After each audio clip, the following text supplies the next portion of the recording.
Parole de la semaine. Comment vaincre? Zakponen, 23-11-2025. Soyez honnêtes. Dans Matthieu 5, 28, Jésus dit « Quiconque regarde une femme pour la convoiter a déjà commis l'adultère avec elle dans son cœur. » Il est impératif de se tourner vers Dieu pour obtenir la délivrance de cette tentation, et la première étape est d'être honnête. Si vous avez été en colère, admettez-le sincèrement. Allez vers la personne que vous avez blessée et dites-lui « Frère, je suis désolé. Je m'excuse pour la façon dont je vous ai parlé. » Et si vous avez péché 10 fois dans la colère, allez 10 fois voir cette personne pour lui présenter vos excuses. Si Dieu voit que vous êtes honnête et humble, il vous donnera la puissance d'en être libéré.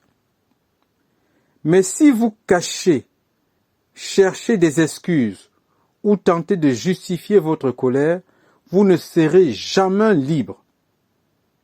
La seule fois où la colère peut être justifiée est lorsqu'elle concerne la gloire de Dieu et non lorsque cela vous concerne personnellement. Concernant la convoitise pour les femmes, vous n'avez jamais de justification.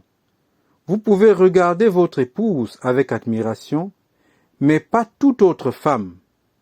Cela ne correspond pas à la volonté de Dieu. Dieu dit qu'il faut être radical à ce sujet. D'abord, il faut être honnête et dire « Seigneur, j'ai commis un adultère ». Ne dites jamais « J'admirais un beau visage ». Au lieu de cela, dites « J'ai commis un adultère ». Si vous êtes honnête, Dieu vous délivrera. Soyez radical. L'autre chose essentielle est d'être radical. La Bible dit « Fuis la débauche ». 1 Corinthiens 6, 18. Si vous êtes sur l'ordinateur et que vous êtes tenté, fuyez ou éteignez-le et dites « Seigneur, peu importe ce que je perds, je ne veux pas tomber ici. » Lorsque Jésus dit « Si ton œil droit te fait trébucher, arrache-le », il ne vous demande pas de le faire physiquement.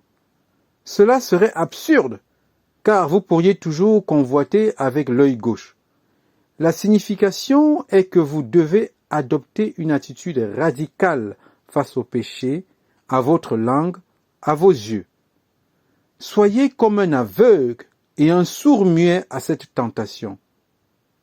Un muet peut-il élever la voix contre quelqu'un? Un aveugle peut-il ressentir de la convoitise? Non. Soyez comme un aveugle et dites « Seigneur, tu ne m'as pas donné des yeux pour convoiter des femmes, mais pour voir ta gloire. » Jésus affirme que si vous ne faites pas cela, vous pouvez préserver la partie physique de votre corps, mais vous serez toujours jeté en enfer.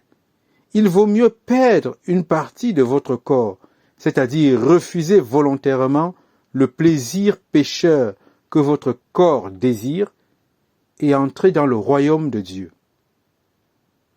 De la même manière, Jésus dit « Si tu pèches sexuellement avec ta main droite et que cela te fait trébucher, coupe-la. » Matthieu 5,30.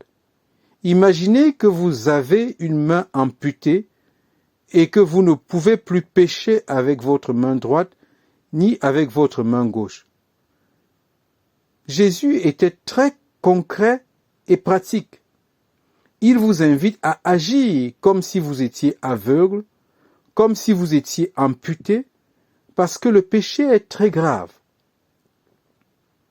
En adoptant cette attitude radicale, je crois que Dieu nous aide à être totalement libres et nos mariages en bénéficieront également. Ne pensez pas que le mariage résoudra le problème de la convoitise. Beaucoup de mariés tombent dans l'adultère mentalement.